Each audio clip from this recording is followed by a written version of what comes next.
আসসালামু আলাইকুম সুপ্রিয় শিক্ষার্থীরা, আমরা এই ভিডিওটিতে এসএসসি ফিজিক্সের দশম অধ্যায়ের স্থির তড়িৎ অধ্যায়ের দিনাজপুর বোর্ড 2020 আসা এই সৃজনশীলটা সলভ করব।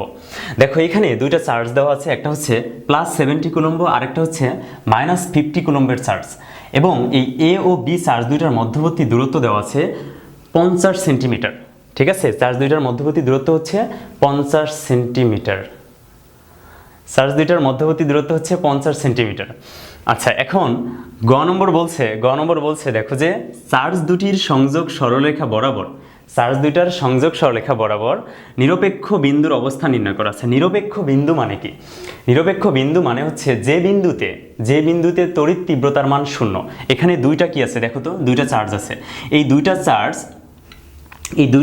একটা বিন্দুতে যদি জিরো তড়িৎ তীব্রতার সৃষ্টি করে, তাহলে সেই বিন্দুটাকে বলবো নিরপেক্ষ বিন্দু।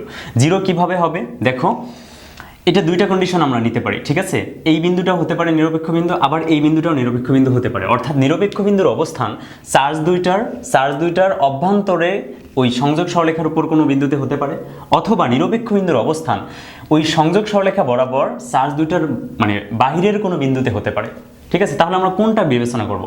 এটা হচ্ছে মানে এই দুইটা লাইন আমি এখানে ড্র করছি, এই দুইটা লাইন খুব ভালো মতো বুঝবা, তাহলে তড়িৎ তীব্রতা 0 কোথায়, নিরপেক্ষ বিন্দু কোথায়, তড়িৎ তীব্রতা সমান হবে কোথায়, এই ক্ষেত্রে তোমাদের ধরে নেওয়াটা রাইট হবে আর কি। ঠিক আছে, না হলে ভুল হয়ে যাবে ম্যাথ। এখন আমাকে বলছে যে নিরপেক্ষ বিন্দুর অবস্থান বের করব। নিরপেক্ষ বিন্দু মানে তড়িৎ তীব্রতা কি হবে বলো? 0 হবে। তড়িৎ তীব্রতা কখন 0 হয়? যখন দেখো এইটা একটা পজিটিভ চার্জ, এটা একটা নেগেটিভ চার্জ, এখানে একক আধান স্থাপন করলাম, একক আধান। ঠিক আছে, তাহলে এর জন্য তড়িৎ তীব্রতা কোন দিকে খেয়াল করতো, এর জন্য তড়িৎ তীব্রতা এটা পজিটিভ, এটা পজিটিভ, তাহলে এ কি করবে? রিপালস করবে, বিকর্ষণ করবে এই পি বিন্দুটাকে। ঠিক আছে, পি আধানটাকে। আবার দেখো এ কি নেগেটিভ, এ হচ্ছে পজিটিভ, তাহলে বি কি করবে? অ্যাট্রাক্ট করবে, এটাকে আকর্ষণ করবে। এখন এই এর আকর্ষণ এবং বি এর বিকর্ষণ এই দুইটা যদি সমান হয় তাহলে দেখো তো এ কি করতেছে? রিপালস করতেছে, বি কি করতেছে? অ্যাট্রাক্ট করতেছে। এই দুইটা যদি সমান হয় তাহলে টোটাল এই পি এর উপর লব্ধি বা রেজাল্ট্যান্ট যে ফোর্সটা আছে সেটা কি হবে? 0 হবে, লব্ধি বলটা 0 হবে। কারণ দেখো এই বস্তুকে এই দিক থেকে 5 নিউটন, এই বস্তুটাকে এই দিক থেকে 5 নিউটন। এখন বলো তো বস্তু যাবে কোন দিকে? কোনো দিকে যাবে না, স্থির হয়ে যাবে। কেন? কারণ বিপরীত দিক থেকে সমমানের বল প্রয়োগ করছি না, তাহলে এই বলটাকে ভ্যানিশ করবে একটা আরেকটাকে। এখন বল যেহেতু ভেক্টর রাশি, এই বলটা যদি হয় পজিটিভ, এটা হবে নেগেটিভ, যেহেতু বলের ডিরেকশন আছে। তাহলে যদি রেজাল্ট্যান্ট ফোর্স আমি বের করি F1 + F2, তাহলে এটা কত হবে বলো? +5 - 5 ইজিক্যাল কত হবে? 0 হবে। অর্থাৎ এর উপর বলের লব্ধি হচ্ছে 0, মানে কোনো বলে কি না? কার্যকর না। ঠিক আছে, কোনো বলই কার্যকর না। দুইটা বল ক্রিয়া করতেছে কিন্তু কার্যকর বলের মান কত? 0, বা লব্ধি বল 0। এখন তাহলে দেখো এইখানে এই বিন্দুকে এ বিকর্ষণ করতেছে, আর এই আধানটাকে এ কি করতেছে? আকর্ষণ করতেছে। যদি এই আকর্ষণ এবং বিকর্ষণ বলের মান সমান হওয়া তো পসিবল। যদি সমান হয় তাহলে এই পি বিন্দুটা হবে নিরপেক্ষ বিন্দু।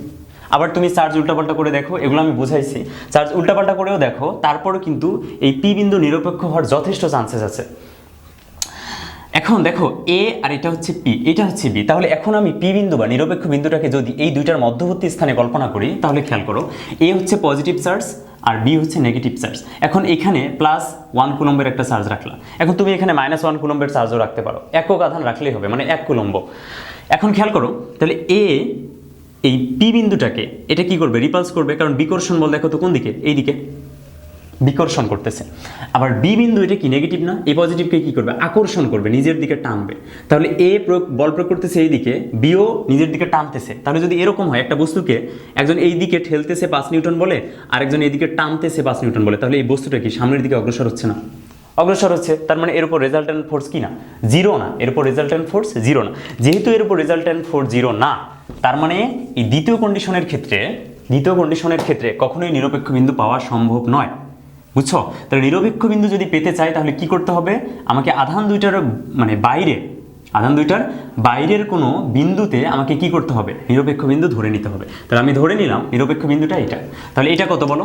এটা হচ্ছে +70, আর এটা কত? -50, এবং আমি এই নিরপেক্ষ বিন্দুটা বি থেকে কত দূরে সেটা ধরলাম আমি x দূরে। তাহলে এ বি এর মান 50 সেন্টিমিটার, মানে এ এবং বি এর মধ্যবর্তী দূরত্ব 50, কি এককে? সেন্টিমিটার এককে। তাহলে এক্স, এটা এক্স সেন্টিমিটার, এটা 50, এটা এক্স। তাহলে আমি এখন কি বের করব? এক্স এর মানটা বের করব। বের করে বলে দিব যে চার্জ দুটির সংযোগ সরলরেখা বরাবর নিরপেক্ষ বিন্দুর অবস্থান হচ্ছে এই -50 কুলম্ব চার্জ থেকে এক্স সেন্টিমিটার দূরে। তাহলে এক্স এর মানটা বের করা দরকার। এখন এই নিরপেক্ষ বিন্দু, যেহেতু এটা নিরপেক্ষ বিন্দু হওয়ার শর্ত কি? এই পিটা নিরপেক্ষ বিন্দু হওয়ার শর্ত হচ্ছে এই +70 আধান যেটা আছে, এইটা যে পরিমাণ তড়িৎ তীব্রতা সৃষ্টি করবে, এটাও একই পরিমাণ তড়িৎ তীব্রতা বা প্রাবল্য সৃষ্টি করবে। তাহলেই কি হবে? তাহলেই শুধুমাত্র এই বিন্দুটা কি হবে? নিরপেক্ষ হবে। তাহলে ই সমান কি তোমরা জানো? কে কিউ এ ডিভাইডেড আর স্কোয়ার, কে কিউ এ ডিভাইডেড আর স্কোয়ার। তাহলে এখানে আর এ লিখি, হ্যাঁ, আর এ স্কোয়ার। আবার এটা হবে কি? কে কিউ বি ডিভাইডেড আর বি স্কোয়ার। এখন আমাকে দূরত্বগুলো বলো তো দেখি। কে কাটা যায়, ঠিক আছে, কে কাটা যায়। কিউ এর মান কত? +70 ডিভাইডেড নিচে আর এ স্কোয়ার। এখন এ থেকে এই নিরপেক্ষ বিন্দুর দূরত্ব কত বলো?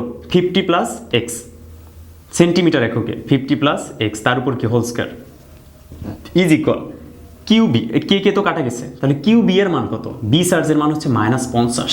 এখন কথা হচ্ছে যে -50 এখানে নিব নাকি +50 নেব? দেখো আমরা এখানে বের করব কার মান? আমরা এখানে অ্যাকচুয়ালি বের করব এক্স এর মান। কার মান? এক্স মানে কি? দূরত্বের মান। তো দূরত্ব তো ঋণাত্মক হতে পারে না, তাই না? তো এই ক্ষেত্রে যখন দূরত্ব নির্ণয় করব তখন এই মাইনাসটাকে প্লাস বিবেচনা করব আমরা, এটা যেন মনে থাকে তোমাদের। আর বি, তাহলে বি এই নিরপেক্ষ বিন্দু থেকে কত দূরে আছে? এক্স দূরে আছে, তাহলে এক্স এর উপর স্কয়ার, আর স্কয়ার। কথা কি বুঝলা? এখন উভয় পক্ষকে কি করো? রুট করো। রুট করলে স্কোয়ারগুলো চলে যাবে, এক্স এর মান তো আমার দরকার। রুট করলে এই নিচের স্কোয়ার দুটো চলে যাবে, 0 0 কাটা যায়, মানে 10 দ্বারা কাটলে এখানে থাকে √7 divided 50 + x is equal √5 divided x। কি করলাম? বর্গমূল করছি উভয় পক্ষকে। এখন আর গুণ করো, তাহলে কি থাকে? √7x। আর এইদিকে যদি গুণ করি তাহলে থাকবে হচ্ছে 50√5 + √5 × x।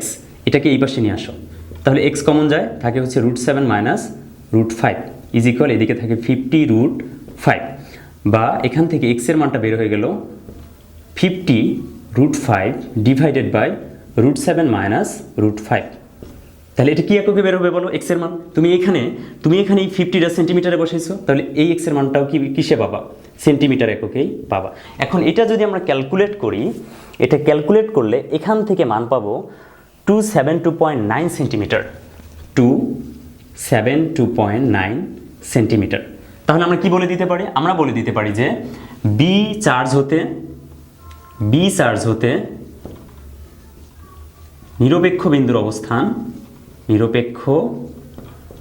অবস্থান, বি চার্জ হতে নিরপেক্ষ বিন্দুর অবস্থান কোথায় বলো? নিরপেক্ষ বিন্দুর অবস্থান 272.9 সেন্টিমিটার। কোন দিকে? বাইরের দিকে কি বরাবর? সংযোগ রেখা বরাবর, মানে আধানদ্বয়ের সংযোগ রেখা বরাবর, ঠিক আছে? রেখা বরাবর, ওকে, বুঝছো কিনা বলো? এটা বোঝার কথা। এখন দেখো, ঘ নম্বর খুব ইজি একটা কনসেপ্ট দিয়ে দিছে। এটা একটু তোমাদের বর্ণনামূলক প্রশ্ন লিখতে হবে। চার্জ দুটির মধ্যে কোনটি দ্বারা একটি নিরপেক্ষ বস্তুকে পজিটিভ চার্জে চার্জিত করা সম্ভব? তাহলে আমার কাছে দুইটা চার্জ আছে, একটা ধনাত্মক চার্জ আর একটা কি? ঋণাত্মক চার্জ। তো এখন কথা হচ্ছে যে আমি ঋণাত্মক চার্জটা নিলাম। কেন? কারণ ঋণাত্মক চার্জ দিয়ে একটা অনাহিত বস্তুকে ধনাত্মক চার্জে চার্জিত করা যায়, ঠিক আছে? ঋণাত্মক চার্জ দিয়ে কীভাবে সেটা আমি এখানে এঁকে রাখছি, দেখো। এটা হচ্ছে -50 কুলম্ব, ওই যে আমাদের কোন চার্জ? বি চার্জটা।